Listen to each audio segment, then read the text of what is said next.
Ethan Cole had everything: fortune, fame, and a son he loved more than anything. But when a sudden tragedy took little Liam from him, Ethan shut the world out, including his own heart. 2 years later, on what would have been Liam's birthday, Ethan visits the grave and sees a 5-year-old boy wearing Liam's exact shirt. The boy looks up and says, "Your son gave it to me yesterday." What follows is a journey of pain, memory, and something that looks a lot like a second chance. Who is this boy? Why does he know things only Liam could know? And can a broken man learn to live again? Not by forgetting the past, but by embracing what it left behind. Stay with us, because this story will stay with you. Ethan Cole knelt slowly by the headstone, his breath steady but shallow, as if speaking too loudly might wake what was buried beneath the stone. Liam Cole, 2015-2021. His fingers trembled only slightly as he set the bouquet down. Marigolds, the kind Liam used to pick apart petal by petal, while making up stories about sun warriors and invisible bees. "Happy birthday, champ," Ethan whispered. His voice caught in his throat, as it had every year on this day. "You'd be 8 today." The words tasted foreign, like they belonged to another version of him, a man who remembered what joy felt like. He traced the letters carved into the stone with a care that bordered reverence, then sat back on his heels, letting the silence settle. This was supposed to be the end of the visit. Drop the flowers, say the words, leave, like always.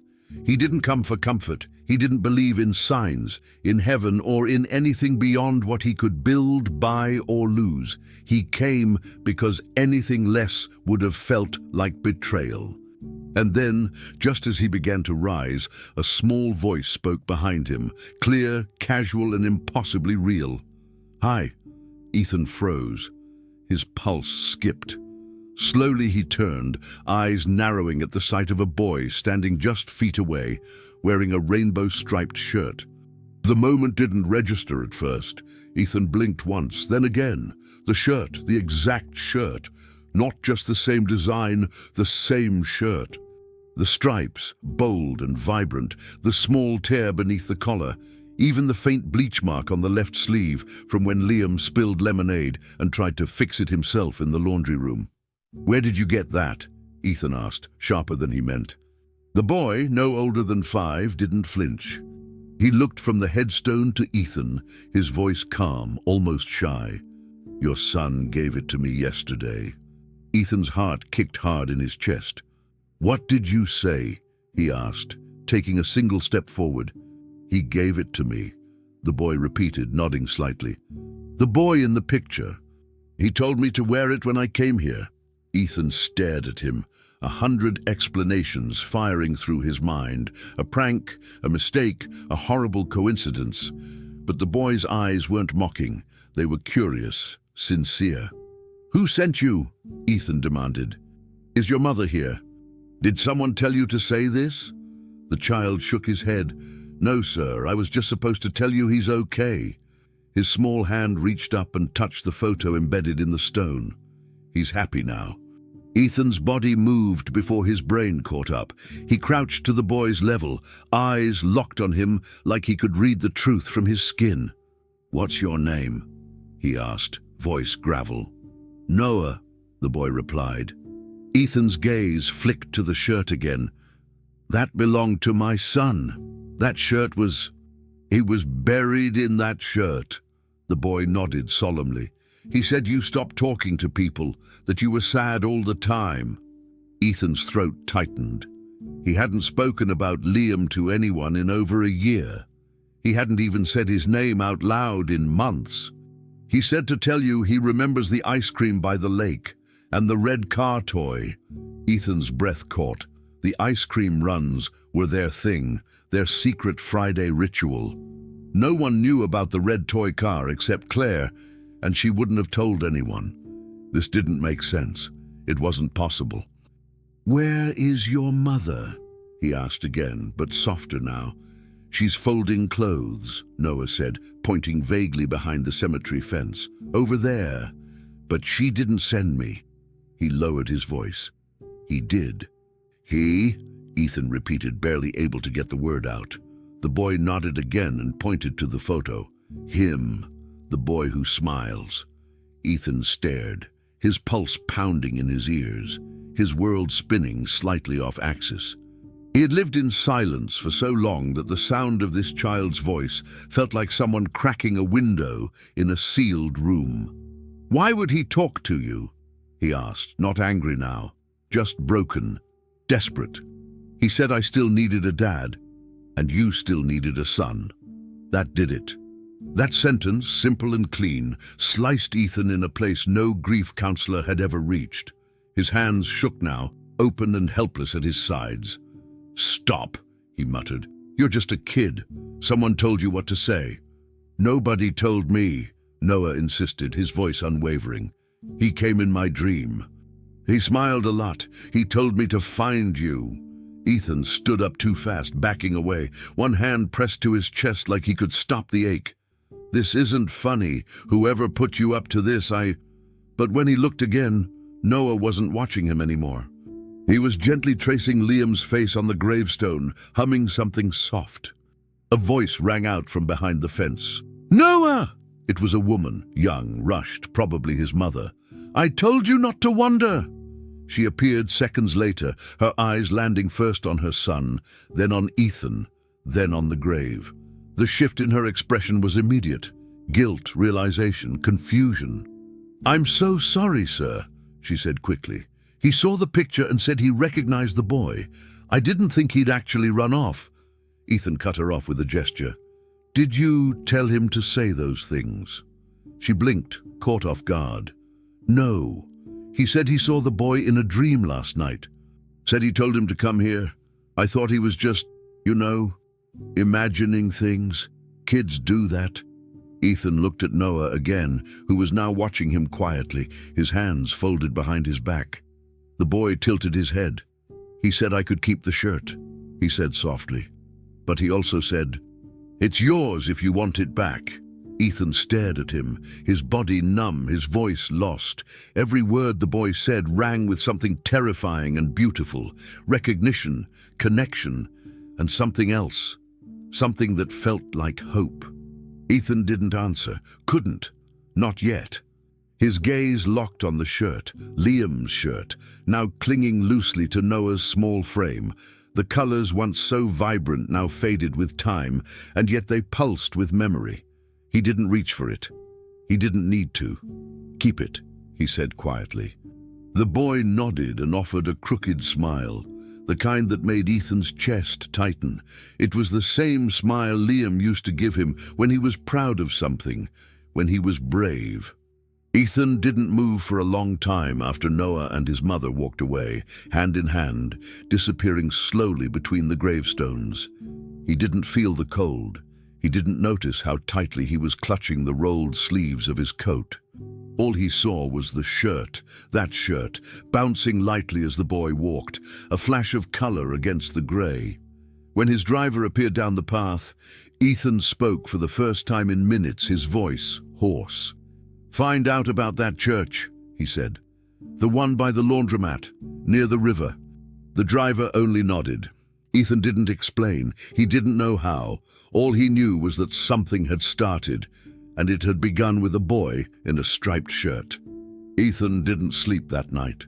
He lay in bed, staring at the ceiling, replaying every word the boy had said, every impossible detail. And most of all, that shirt, that damned striped shirt. He could have dismissed it, called it coincidence, a prank, or even a grief-induced hallucination. But he hadn't imagined the stitching on the collar, the exact bleach stain on the sleeve, or the way it fit loosely on the boy's small frame, just like it had fit Liam. No, that was real. Ethan was done pretending.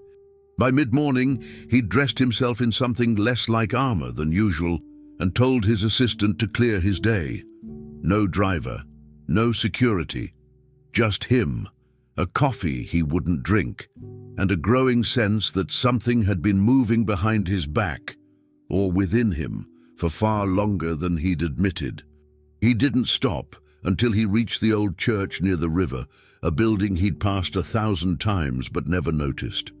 A bell tower leaned slightly forward, tired from age or maybe just gravity. He didn't care about the architecture. He wanted answers.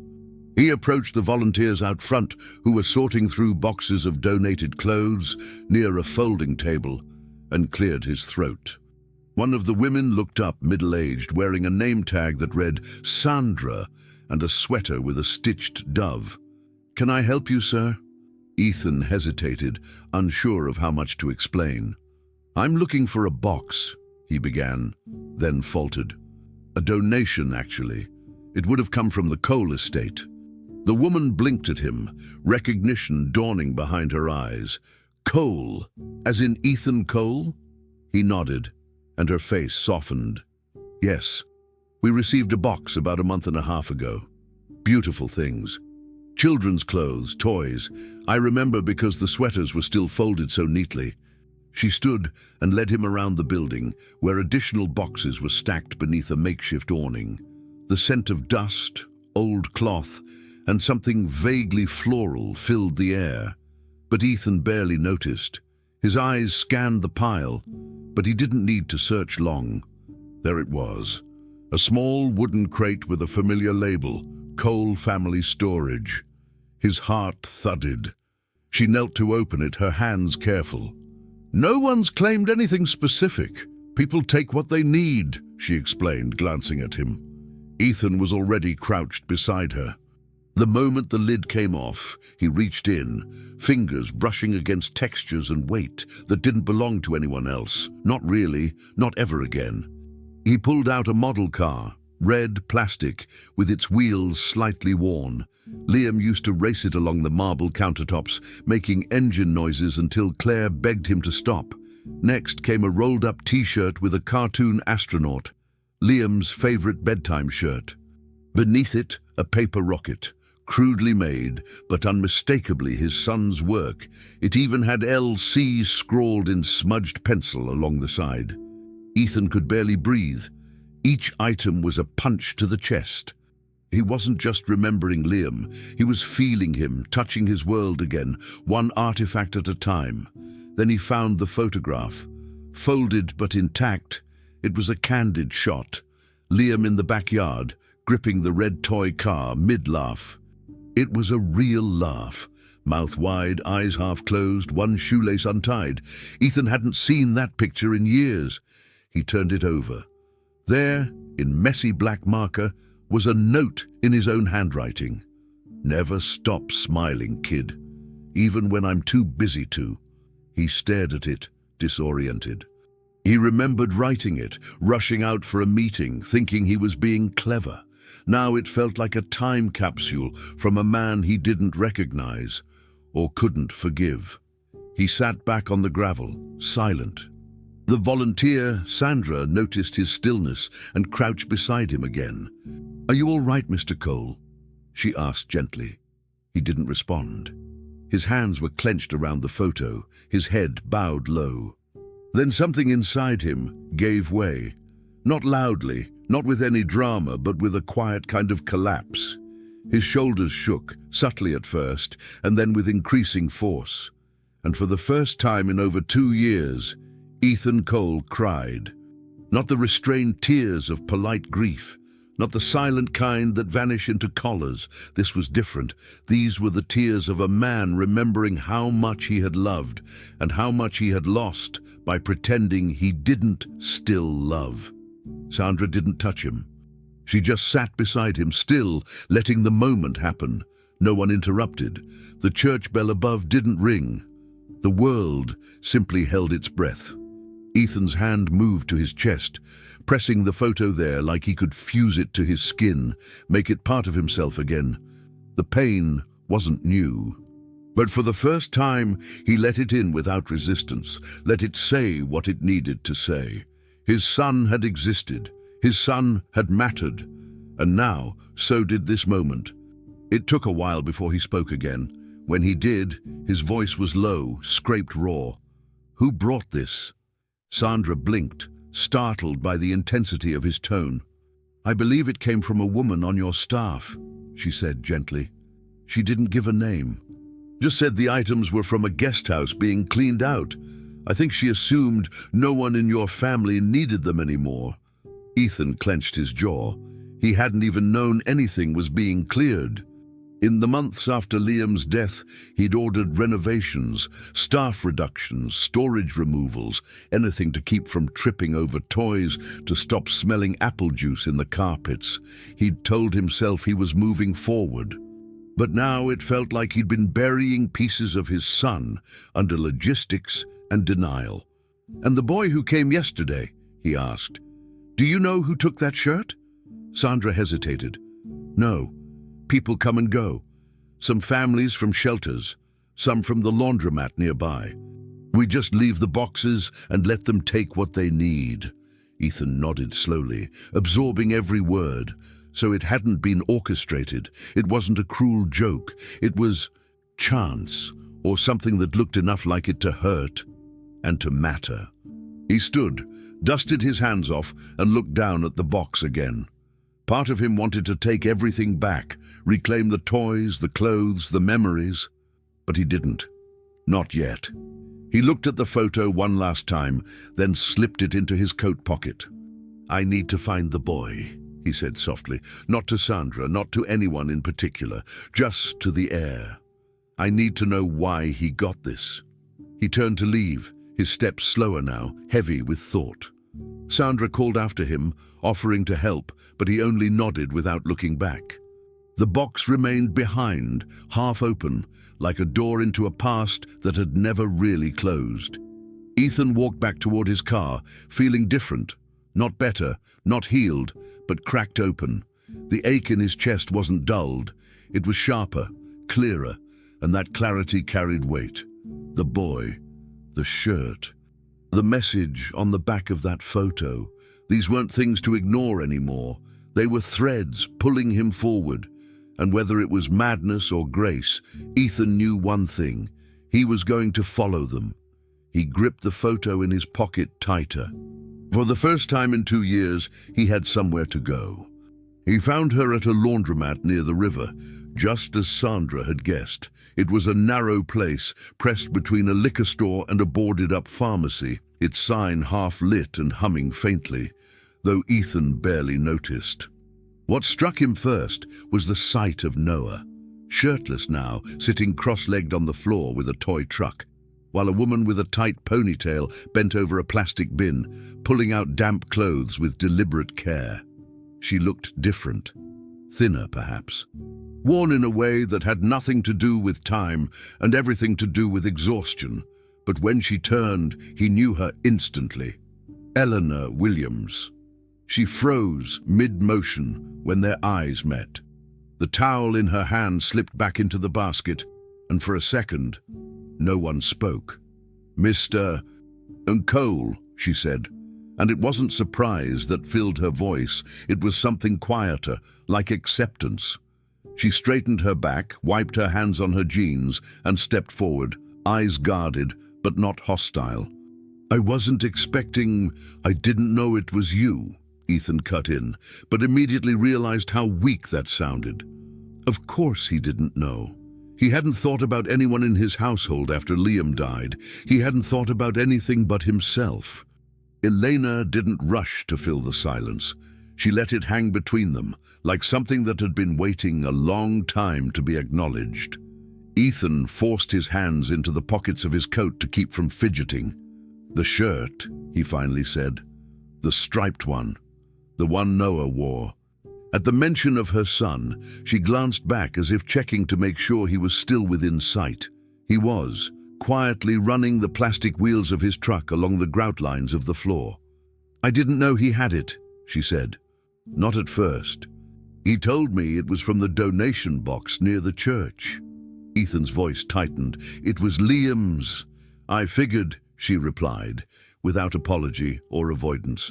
"Noah said the boy in the picture gave it to him, the one who smiles." That sentence hit harder than Ethan wanted to admit. "He keeps saying that," he muttered, "like it's some kind of game." Elena's face changed just slightly. "You think it's a lie?" "I think it's something someone told him, something someone planted." His words weren't angry, but they were edged, rational, defensive. The way a man speaks when he's trying to hold ground that's already crumbling beneath him. Elena didn't flinch. "He's 5, she said. "No one planted anything. He has dreams, he says things, and lately, some of them feel more like memories than imagination." Ethan's mouth opened, then closed. He didn't have a response for that. "You don't have to believe it," Elena continued. "I don't always believe it myself, but I don't tell him to stop, because he's not hurting anyone. And maybe, just maybe, he's hearing something the rest of us forgot how to listen to." Her voice didn't waver. She wasn't pleading or emotional. She was stating a truth she had made peace with. Ethan found himself searching her face, not for cracks, but for something he couldn't name. He hadn't spoken to anyone who had known Liam since the funeral. Not really. Not like this. And here she was, standing in a laundromat, explaining her son's connection to his son with more steadiness than he could muster. "Why didn't you reach out?" he asked suddenly. "After you left the house? After everything?" Eleanor tilted her head. "Do you even remember when I was let go?" The question wasn't accusatory. It was plain, honest, and in that moment Ethan realized he didn't. Not exactly, just that one day she was there, and then she wasn't. "I didn't fire you," he said weakly. "No," she agreed, "but you didn't stop it either. You shut the whole world out. We were part of that world." She wasn't cruel about it. There was no anger in her voice, just disappointment. Ethan looked down. He remembered the weeks after Liam died, only in fragments, long stretches of silence, cancelled meetings, doors that never opened. He hadn't just lost his son. He had made sure to lose everything that reminded him of his son. And now, standing in front of Elena, that reality made him feel smaller than he ever had. "I'm sorry," he said. The words came out flat, but they were real. Elena nodded once. "That's not why we're talking now, is it?" Ethan shook his head. "I just want to understand." "Do you?" she asked, not unkindly. "Or do you want a version of the story that makes this easier to live with?" He didn't answer. Couldn't. Because maybe she was right. Maybe all he'd been chasing was a way to reframe the pain, make it cleaner, logical, something solvable. But grief wasn't like that. And neither was whatever had brought Noah into his orbit with Liam's shirt on his back. For a long while, neither of them spoke. Noah, sensing some shift, looked up from the floor. "That's him, right?" he asked, pointing to Ethan. "The boy who gave me the shirt said he was his dad." Elena reached down to guide Noah back to folding clothes, but Ethan crouched down instead, face level with the child. "What did he tell you, Noah?" he asked softly. Noah shrugged, like the answer wasn't complicated. "Just that you're sad, and I should wear the shirt and say hi." Ethan stared at him, speechless again. He turned back to Elena. "He knows things."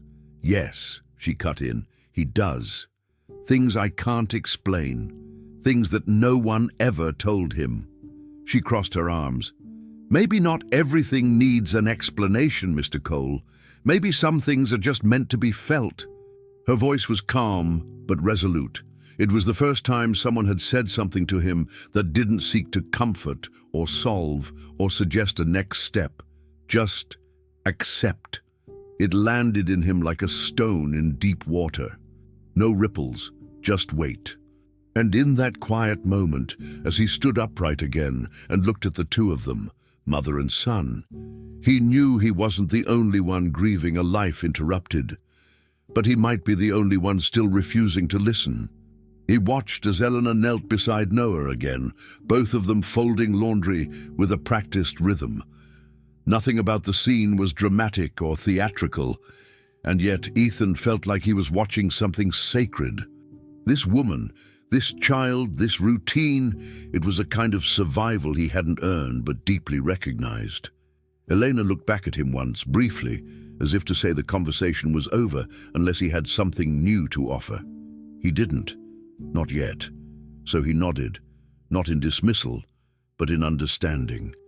He turned to leave, but not before letting his eyes land once more on Noah, small, serious, and somehow carrying pieces of a boy Ethan would never hold again. And still, Ethan couldn't stop thinking about the shirt, about how it had found its way to this child, about how Liam had once called it his happy shirt, the one he wore on playground days. As Ethan stepped outside, the door clicking shut behind him, he wasn't sure what he believed, but he knew this much. He hadn't come looking for Eleanor. He had come for answers. And now he understood something far more important. Maybe not everything needs to be explained. Ethan wasn't sure why he went back. He hadn't planned it. He didn't call ahead, didn't text Elena, didn't even check the time. He just drove. Something about the way she had looked at him during their last conversation, clear-eyed, not angry, just done explaining, had lodged itself deep in his chest. But more than that, it was Noah. The quiet conviction in the boy's words, the impossible familiarity of his presence. It wasn't about ghosts or miracles or whatever poetic nonsense people like to cling to in grief. It was about proximity, connection, and maybe some fragment of hope Ethan wasn't ready to name yet. He found them in the same laundromat, though this time Noah wasn't folding anything.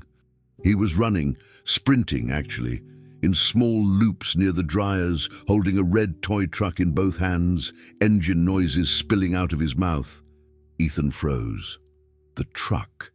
It was identical to Liam's. Not just similar, identical. Down to the faded bumper sticker Liam had once pasted on the back, only for it to peel halfway off in the sun. "Where did you get that?" he asked without meaning to. Noah skidded to a stop and turned, smiling like he already knew the question was coming. "That was his favorite," Noah said simply, holding the truck up. "The boy who smiles. He said it goes fast, but only when you laugh with it." Ethan swallowed hard, blinking too quickly. Eleanor stood nearby, watching from the folding table, arms crossed, but she didn't interrupt. Noah wasn't done. "He used to name everything. This truck's name is Rocket, but not because it flies, because it zooms." Ethan stared at the boy, pulse loud in his ears. "What else did he tell you?" he asked, more urgently than he intended. Noah sat cross-legged on the floor without hesitation, the truck resting on his lap. "He said you used to make up jokes, ones that didn't make sense, like why don't ducks wear socks?" Ethan flinched. That was a running gag he used to tell Liam, because they've got webbed feet and better things to do. No one else ever laughed, but Liam had giggled every single time. "He said you laughed like a lion pretending to be quiet," Noah added, still calm, still unshaken. Ethan crouched slowly, his knees stiff, his voice smaller than it had been in years. "Do you remember anything else?" The boy nodded. "He said don't forget to laugh, even when you don't feel like it." Ethan didn't know what to do with his hands. He kept opening and closing them, like they might catch something that was slipping through. "You know," he said quietly, "there was a place we used to go, with trees and swings, and ice cream after." Noah's face lit up instantly. "The park by the lake," he chirped. "That's where the ducks live. He said that too." Ethan blinked, stunned. That wasn't a public detail. Even Elena looked over now, her face softening, eyebrows pulling together in disbelief. "He told me he liked the big swing, the one that creaks," Noah continued. "He said you pushed him too high sometimes, but he didn't mind." Ethan sat all the way down now, cross-legged, level with the boy. "Why do you think he told you these things?" he asked. Noah shrugged. "So I could tell you, so you don't forget." There was no performance in his answer, no manipulation. Just clarity, like it was the most natural thing in the world. Ethan looked down, unable to speak. His heart wasn't breaking, it was expanding, cracking open to make room for things he hadn't let in for too long. Liam's voice, his laugh, his nonsense jokes.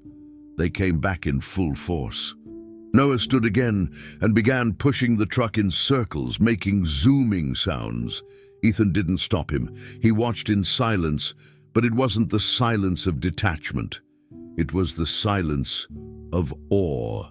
He tried to remember the last time he had looked at someone, really looked, without a layer of numbness fogging it all.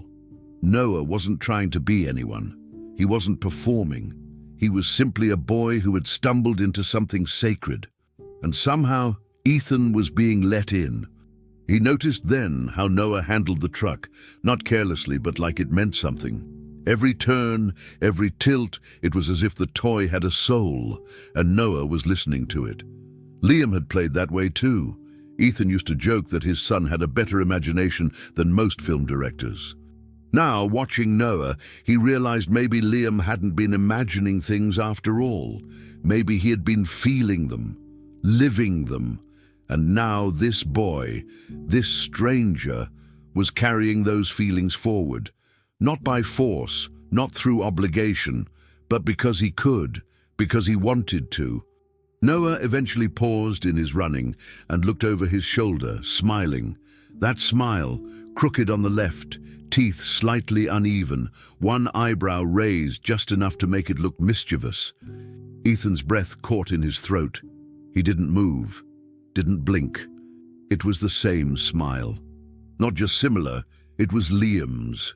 Not in a literal sense, but in something deeper, something unexplainable. It was the smile Liam gave him after building something out of Legos that made no sense but had an entire backstory. It was the smile after a bath, wrapped in a towel, proud of himself for brushing his teeth without being told. It was his boy's smile, alive, unexpected, echoing in a new face. And suddenly, without thinking, Ethan spoke. Not loudly, not for anyone else, just a whisper, half breath, half prayer. I forgot how that smile felt. Ethan stood at the edge of the garden, a place that once held laughter and muddy shoes and a golden retriever named Baxter. It now held something else. Stillness. Claire was already there, trimming the overgrown lavender around the stone where Baxter had been buried years ago. She didn't turn when she heard Ethan approach, though he knew she recognized his footsteps instantly. Grief had tuned them to each other's rhythms long before life tore them apart. "You came without calling," she said softly, not accusatory, just factual. Ethan swallowed the apology that rose up like instinct. "I didn't know if you'd pick up." That earned him the faintest shrug. He looked at her, really looked, and noticed she seemed smaller, more fragile in the edges. He wondered if she thought the same of him. After a moment, Ethan exhaled shakily. "I need to talk to you about something, about someone." Claire paused her pruning but didn't turn. "Let me guess. Another lawyer? Or a therapist with a miracle theory?" His voice cracked. "No, a boy." That made her freeze. With slow deliberation, she set the scissors down and finally faced him, guarded and bracing. Ethan felt the weight of every mile, every month, every unreturned message. A boy wearing Liam's shirt. He told her everything, not cleanly or eloquently. It all tumbled out. The cemetery, the striped shirt, the impossible details the boy knew, the toy truck with the peeling sticker, the way the boy smiled like Liam when he was trying hard not to laugh. Claire listened without interrupting once. Her arms crossed over her chest, not in anger, but as if she needed to hold herself together. At one point she nearly spoke, her lips parting, but the words didn't come. Ethan kept going, feeling every sentence make him sound more unstable, more desperate, yet unable to stop. He knew about the ducks at the lake, the jokes. He knew Rocket's name. Claire closed her eyes at that. Rocket had been her idea, a name she convinced Liam to choose when Ethan wanted to call the truck Thunderbolt. "Maybe he heard it from someone," she murmured. Ethan stepped closer. "He said Liam told him. He said Liam asked him to help me remember." The air around them tightened. Claire's face crumbled, not into tears but into something worse, disbelieving hope, the kind that hurts just to feel. "Ethan, do you actually think our son would send someone to—" She hesitated, then finished with a whisper. "To save you?" For the first time, Ethan didn't try to sound logical. He didn't analyze or defend. "I don't know," he admitted. "I don't know anything anymore. But when I look at that boy, I don't feel the void. I don't feel the blackout inside me. I feel pulled back, like someone's trying to shake me awake." He rubbed a hand over his jaw, speech uneven. "For 2 years, I've been drowning without even fighting, and suddenly this kid shows up wearing our son's shirt and smiling like him and saying the same jokes, and..." His voice cracked, raw. "I'm scared to believe in anything again, but it feels like someone wants me to." Claire lowered her gaze to the soil at her feet. For a long time she said nothing. Ethan watched her, begging silently for a reaction, any reaction. Finally she spoke. "You think the universe is sending messages through thrift store shirts?" Her tone was sharp, defensive, not cruel but terrified. Ethan didn't flinch. "I think Liam loved us too much to leave without saying goodbye." Silence hung between them, long and loaded. Not hostile, heavy. Claire walked to the patio table without explaining, leaving Ethan standing in the garden. He didn't follow, unsure if he should. The last time they'd talked this deeply was in a therapist's office, where they couldn't agree on a single version of reality. Claire returned, holding something pressed to her chest. A notebook. Soft-edged, worn, painfully familiar. She set it on the table beside Ethan, not looking at him. "I found this while packing a few months ago. I didn't know what to do with it." Ethan stared at it like it was radioactive. He knew that cover. Liam's doodles, superheroes that looked suspiciously like stick-figure firefighters, and dinosaurs with speech bubbles. Claire pushed it toward him with a trembling hand. "You should take it." Ethan didn't immediately reach for it. His hands shook. He could barely breathe. "Why now?" Claire didn't answer. Instead, she turned away, arms hugging her ribs as if steadying herself against something invisible. He finally opened it, slowly, as if opening it too fast might break the memory inside. The first pages were scribbles and half-started stories, the kind Liam used to narrate aloud as he drew. But then Ethan's breath hitched. Drawings filled the page, not random, not abstract, scenes. A little boy in a park, not Liam, someone else. The details were precise: curly brown hair, rounded cheeks, a striped shirt drawn on another kid standing beside him. Rocket, the truck, crudely sketched but unmistakable. Another page showed the same boy laughing on a swing. Ethan flipped page after page, and the same child appeared over and over, like a memory Liam had never lived yet somehow knew. Claire leaned against the table, eyes wet, voice barely audible. "I don't know who that boy is. I never did."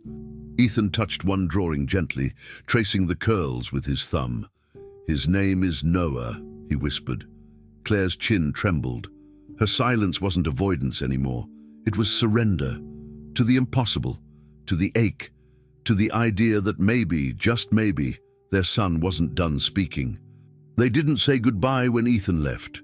They didn't hug or make promises or decide to try again. They just stood there, two people broken by the same loss, holding different fragments of the same miracle. Ethan tucked Liam's notebook under his arm and headed toward the gate. Claire stayed in the garden, staring at Baxter's stone, hands trembling. Before he stepped through the gate, she finally spoke, voice soft and aching, almost like a plea. "If someone is trying to tell us something, don't let it be wasted." Ethan didn't look back. He couldn't. But he nodded, gripping the notebook like a lifeline. Inside, on every page, Liam had drawn Noah long before Noah ever existed in Ethan's world. Just as in the summary, Ethan leaves with the notebook, revealing drawings of Noah, and Claire remains silent, unable to deny what she has seen. Ethan wasn't sure what made him send the message. Maybe it was the notebook. Maybe it was the way Noah had said, "Don't forget to laugh." Or maybe it was just time. Either way, he typed the words and hit send before he could overthink it. "Would you and Noah like to come to the park this Sunday? The one by the lake. I'd like to show him where Liam used to play." Elena didn't reply right away. Hours passed. He almost convinced himself she wouldn't answer, that he'd crossed a line or asked too much. But that evening, a simple response came through. "We'd like that." Sunday arrived with a nervousness he hadn't felt in years. He brought sandwiches, apple slices, even juice boxes, things he remembered packing for Liam but hadn't touched since. When Elena and Noah arrived, the boy ran ahead, already tugging at the collar of his striped shirt, that shirt, and grinning like it was any other sunny day. Ethan watched him from a distance at first, hands deep in his coat pockets, trying not to flinch every time memory surged up. This wasn't easy, but it was necessary. Noah wasted no time. He darted toward the open field, toy truck in hand, making engine sounds and laughter in equal measure. Ethan stood frozen, unsure whether to join, to comment, or to let the moment be. It was Elena who spoke first. "You look like you're about to pass out." He chuckled, exhaling sharply. "I haven't been here since—" He trailed off. She nodded, understanding without needing the words.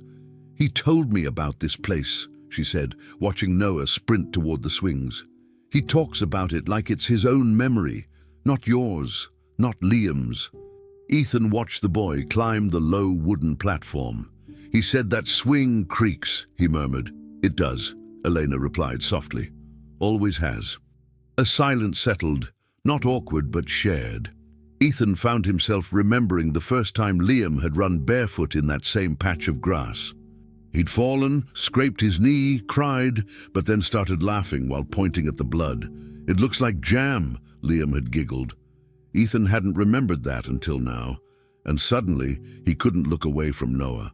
They settled on the picnic blanket not long after, and for the first time in years, Ethan spoke about Liam without shielding himself behind polite phrasing or half-closed eyes. He told Eleanor stories he hadn't told anyone, the time Liam tried to convince the housekeeper to let him adopt a turtle, the way he used to name his sandwiches, Sir Breddington had been a favorite, and how he'd hum when concentrating on drawing. Elena listened without interruption, her hands gently stroking Noah's curls as he devoured his second sandwich. "You were a good dad," she said quietly, "before the world broke." Ethan blinked hard, lips tightening.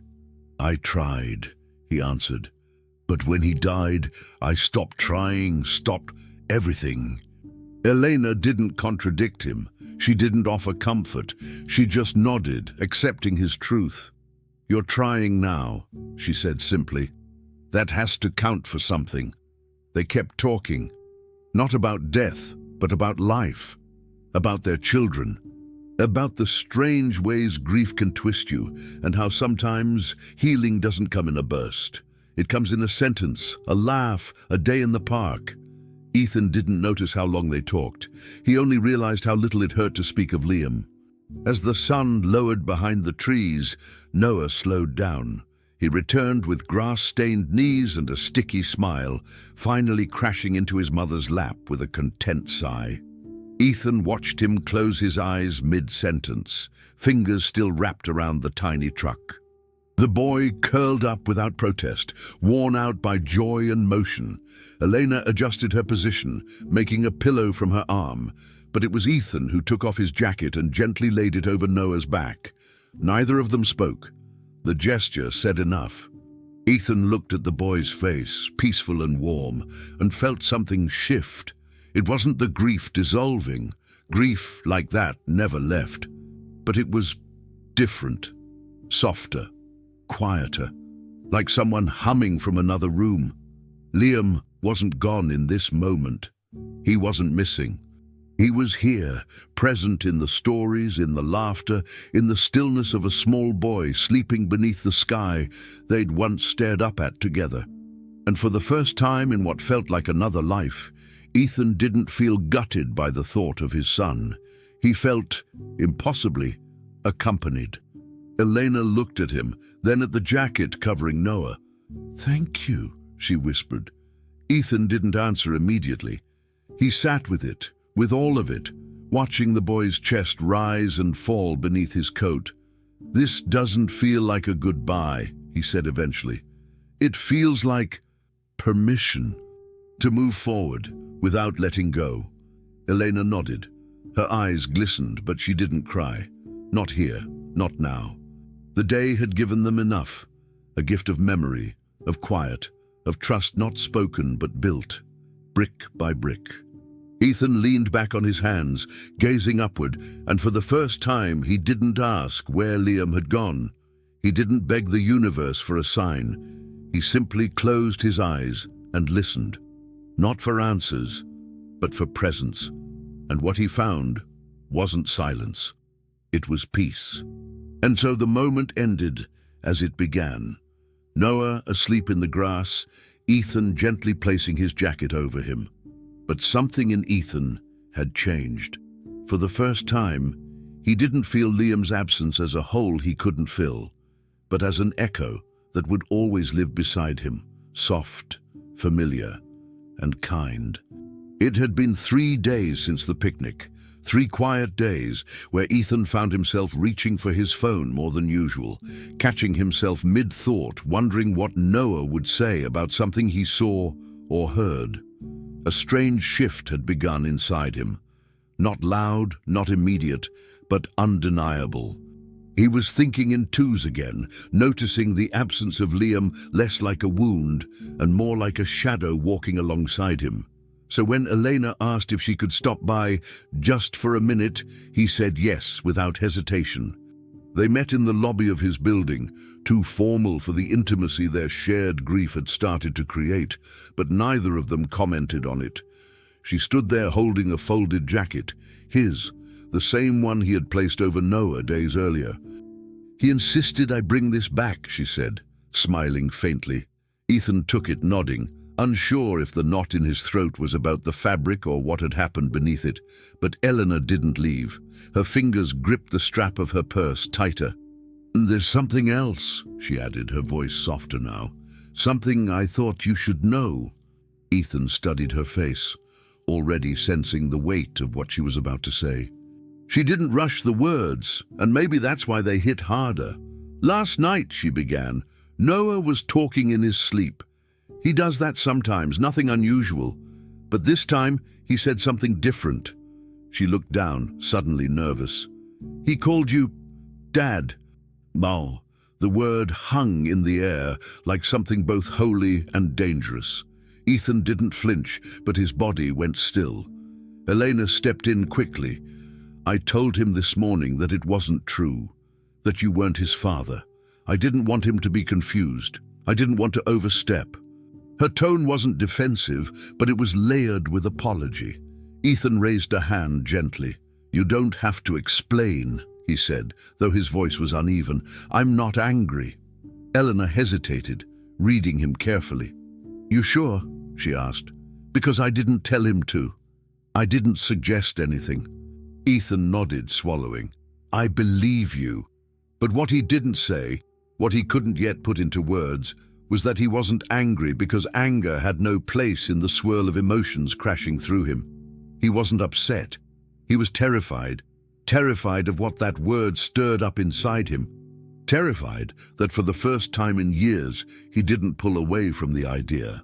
They sat down in a quiet corner of the lobby, away from passers-by, the air between them thick with everything left unsaid. "He's just a kid," Ethan murmured. "He doesn't know what he's saying." Eleanor tilted her head. "Maybe, but I also think he knows more than most people give him credit for." Ethan let that settle. He rubbed his temples, then looked at her. "I don't know if I can carry that word again," he admitted. "Not yet." Eleanor didn't push. She nodded with a gentleness that made it easier to say things he would never have voiced to anyone else. "It's not about him calling me Dad," Ethan continued. "It's about what it unlocks. The idea that I could step into that space again, love someone that much, and maybe lose again." His voice cracked at the end, and he didn't bother to hide it. "I couldn't survive it twice." Elena placed a hand on his forearm, warm and steady. "You're not replacing Liam. No one's asking you to, but maybe Noah's not trying to replace anyone either. Maybe he just sees something he needs, something you need. Ethan looked down at his hands. But what if I can't be what he thinks I am? Before Elena could answer, small footsteps echoed near the stairwell. Noah had wandered in from the building entrance, holding a small bag of crackers and looking around. When he spotted Ethan, his entire face lit up. "Hey!" he called out, walking over as if it was the most natural thing in the world. Elena smiled in surprise. "He said he wanted to come say hi. I told him we were just talking." Noah stood beside Ethan, close but not clinging. "Can I show you something?" he asked, already fishing something out of his pocket. Ethan nodded, and the boy pulled out a paper airplane, clearly folded by small hands. On one wing, written in crayon, was the name Rocket 2. "He said I could make a new one. One for us," Noah said with a grin. Ethan took the plane carefully, the edges uneven but full of intention. His throat tightened again, but he didn't speak. Instead, he watched Noah sit down beside him and start rambling about how far he thought it would fly. Elena leaned back, letting the moment unfold. And then, without ceremony, Noah reached for Ethan's hand, small fingers wrapping gently around his, and said softly, "He said you still need a son." The world didn't pause. No lights flickered, no music swelled in the background. It was just a sentence spoken by a boy who believed what he was saying. Ethan didn't respond. He didn't know how, but he didn't pull away either. That was the difference. He let Noah's hand stay in his, felt the warmth and weight of it, and didn't flinch. Something inside him, something long buried, unclenched just slightly. He looked at the boy, then at Elena, and finally down at their joined hands. Maybe this wasn't about stepping into a role. Maybe it was about allowing someone to sit beside him in the space Liam had once filled. Not to erase, but to honor. Not to forget, but to carry forward. And so, he didn't say a word. But this time, for the first time, he didn't let go. Ethan hadn't been back to that park since the week before Liam's accident, not because he feared the place, but because he feared what it might remember. He had built too much of his life around forgetting, around putting distance between himself and the echoes of what once was. But today, walking beside Noah, who clutched a tiny toy car in both hands like it was sacred, Ethan felt something between dread and surrender. He didn't speak much on the drive over. Neither did Noah. There was a quiet trust between them now, one that didn't require constant words. As they entered the open field and followed the familiar path toward the old wooden bench, Ethan's steps slowed. The bench was still there, still slightly crooked, still stained with Liam's melted popsicles and Ethan's coffee spills from years ago. Noah ran ahead, giggling, shouting something about the car being a turbo racer, and Ethan followed, not because he had to, but because he wanted to. When he sat down, everything in his chest trembled, the bench, the memories, the space beside him. Noah clambered up next to him, toy car in hand.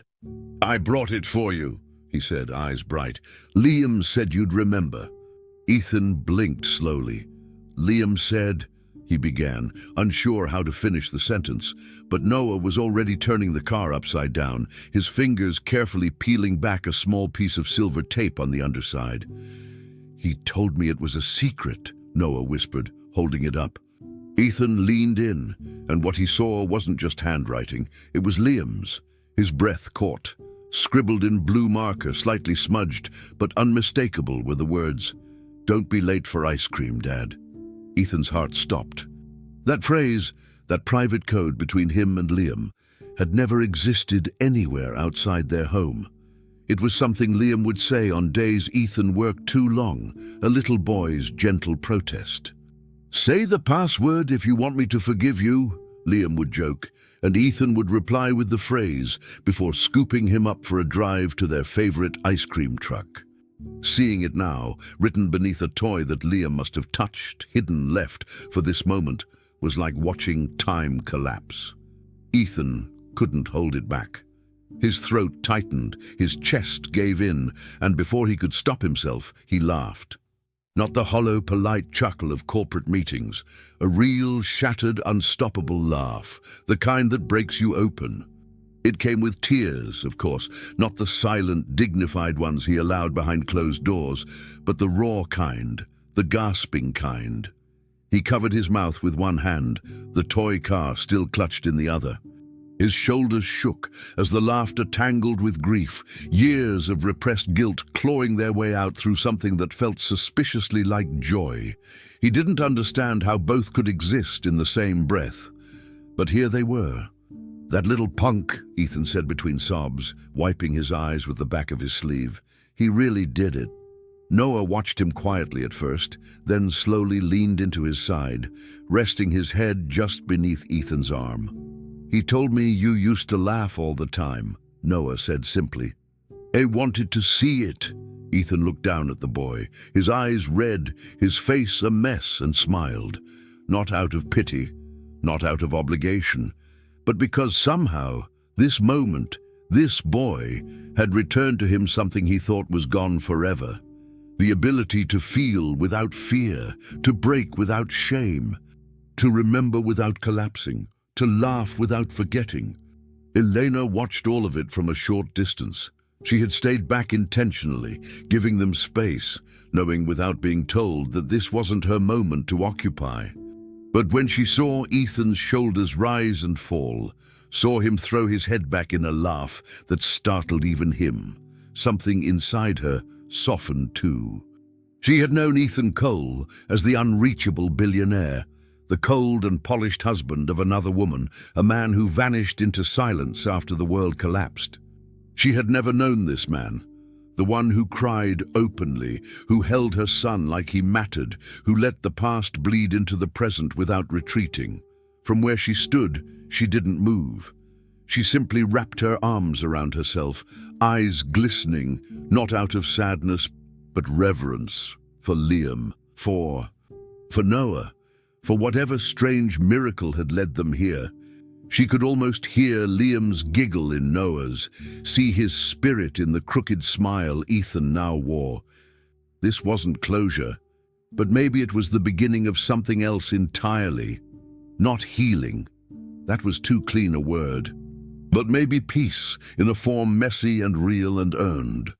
As the sun dipped lower, casting golden light across the field, Ethan stood slowly, brushing dirt from his pants, still holding the toy. Noah jumped off the bench and pointed toward the hill. "Last one to the tree is a jelly bean," he shouted, sprinting off with his legs pumping hard and his laughter rising behind him. Ethan didn't chase him, not yet. He just watched, his smile lingering, eyes wet but clear. The weight in his chest was still there, but different now, less like a boulder, more like a stone he could carry. He turned the toy car in his hand one more time, thumb brushing over Liam's words, as if afraid they might fade. "Don't be late for ice cream, Dad." He pocketed the toy carefully, like a compass pointing him forward, and finally began to walk. And as he passed the bench, the same bench where he'd once sat in silent mourning, he let out one more laugh, small, honest, free. It had been 3 months since the laughter at the park. 3 months since Ethan stopped counting days by the absence of his son and started living them alongside the quiet presence of another. That morning, the world hadn't changed. There was no music swelling in the background, no divine sign from the clouds, just an ordinary knock on the door, 3 soft taps that still managed to stir something in Ethan's chest. When he opened it, Noah stood there, holding a cardboard shoebox, his curls messier than usual, eyes bright with whatever secret he was carrying. Elena stood a few steps behind, her hands folded, her expression unreadable but tender. "They brought something," Noah said, lifting the box up as if offering a treasure. Ethan stepped aside, nodding once, and they entered without ceremony, no instructions needed. Noah placed the box gently on the coffee table, then looked up with that tilt of his head Ethan now recognized, half mischief, half sincerity. "He said it was yours, if you want it back," the boy said softly. Ethan didn't need to ask who he was. He already knew. Ethan sat down slowly, his hands hesitating before lifting the lid. Inside, folded carefully, was the striped shirt, Liam's shirt, the one from the cemetery, the one Noah had worn that first impossible day. Ethan reached in, his fingers brushing against the fabric like it might dissolve. The cotton was worn thinner now, soft from Noah's wear and likely washed a dozen times, but still, it carried every thread of memory. He let out a breath he didn't know he'd been holding. "It still smells like him," he said, almost to himself. Noah moved closer, watching his reaction, searching his face for something. Ethan turned toward the boy and smiled, not the careful, practiced smile of the last few years, but a real one, fragile, but alive. "It looks better on you," he said, his voice catching. His fingers lingered on the shirt, then let go. He didn't need to keep it to remember. That shirt had done its job. It had brought them here. A paper sat on the dining table nearby. It wasn't dramatic, just a few printed pages held down by a simple black pen. Ethan glanced at it, then at Eleanor, who met his gaze and nodded. She walked over, slow but steady, and sat in the chair across from the document. Her hands trembled slightly as she reached for the pen. "It's only temporary," she said, more to herself than anyone else. "Just a start." Ethan didn't push her. He didn't rush to say it didn't have to be. He knew this wasn't about legalities. It was about trust, the fragile kind that takes root slowly after too much loss and too little safety. He walked over, standing beside her without hovering. "Temporary is a start," he echoed. Elena took a breath and pressed the pen to the paper, signing her name with deliberate care. Noah, meanwhile, had already run across the room and jumped onto the couch, arms flung wide. "We're starting," he shouted. "Does this mean we're starting?" Ethan and Eleanor exchanged a look, half laughter, half tears, and nodded. Noah flew off the couch and into Ethan, throwing his arms around the man's neck so hard it nearly knocked them both over. Ethan caught him instinctively, crouching to stay balanced, and hugged him back with a grip that surprised even himself. He buried his face into Noah's shoulder for a moment and just let himself be there. No walls, no defenses. "Does this mean you're my second dad now?" Noah asked, muffled against Ethan's neck. Ethan didn't answer right away. He couldn't. Not because he didn't know what to say, but because words weren't enough. Instead, he nodded slowly, still holding the boy, and whispered, "Yeah, if that's okay with you." Noah grinned so wide it seemed to take over his whole face. "It's more than okay," he replied, then tightened his grip. In that embrace, there were no ghosts, no comparisons, no shadows of Liam lurking to be filled or replaced. There was only this moment, full, messy, and real. Elena stood watching them, the pen now resting on the table beside the signed form. She didn't cry, not because she wasn't moved, but because her heart had already broken and rebuilt itself so many times in the last few years that tears felt redundant. What she felt now wasn't sadness or even relief. It was something steadier, like witnessing the landing of something fragile after a long fall. She picked up the shirt from the box, held it for a second, then walked it over and placed it gently in Ethan's hands. "It's okay if you keep it," she said, but Ethan shook his head, glancing at Noah. "No," he replied quietly. "It stays with him." Eleanor nodded, understanding perfectly. The shirt was never about clothing. It was memory, bridge, catalyst. And now it was a part of Noah's story, just as it had been part of Liam's. Just as they all were now, woven together by something far less explainable than coincidence. There were no grand declarations, no fireworks, just a boy, a man, and a mother sitting quietly in a room filled with more silence than sound, but a silence that no longer felt empty. A new family had not exploded into existence. It had arrived slowly, deliberately, and against all odds. There was no replacing what was lost.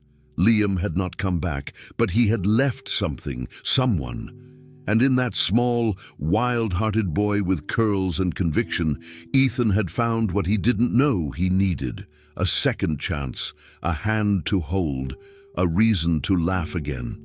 As Noah climbed back onto the couch, the striped shirt still clutched in his hands like a cape, Ethan watched him with a tenderness he thought had died with his son.